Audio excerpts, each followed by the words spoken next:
ஆசிரியர்கள் அனைவருக்கும் வணக்கம். மிக முக்கியமான செய்தி. 149 ஜிஓ ரத்தாகுமா? ஸோ நியமன தேர்வின்றி ஆசிரியர்கள் நியமிக்கப்படுவார்களா?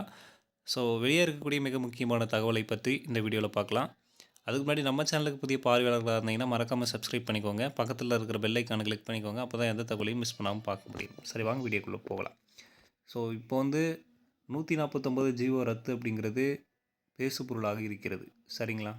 எலெக்ஷன் வரக்கூடிய இந்த சூழ்நிலையில் 149 ஜிஓ ரத்து அப்படிங்கிறது மிகப்பெரிய ஒரு பேசும் பொருளாக இருக்கிறது.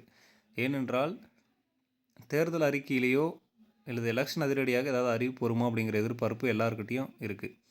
ஏன்னா கோரிக்கை வைக்கிறது எல்லாமே ஓரளவுக்கு நடக்குது.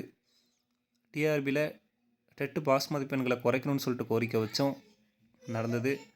அதுலேயும் மாற்றுத்திறனாளிகளை குறைக்கணும்னு சொல்லி கோரிக்கை வச்சோம், அதுவும் நடந்தது. இப்போ 149 ஜிஓ ரத்து செய்யணும் அப்படின்னு சொல்லிட்டு கோரிக்கை வைக்கிறாங்க ஆசிரியர்கள். அதுவும் நடக்கிறதுக்கு வாய்ப்பு இருக்குது அப்படின்னு தான் சொல்லணும். ஏன்னா 149 ஜிஓ ரத்து பண்ணணும்னு சொல்லிட்டு கடந்த 5 வருடங்களில் எக்கச்சக்கமான போராட்டங்கள் ஆசிரியர் பண்ணியிருக்காங்க, எக்கச்சக்கமான மனு கொடுத்துருக்காங்க.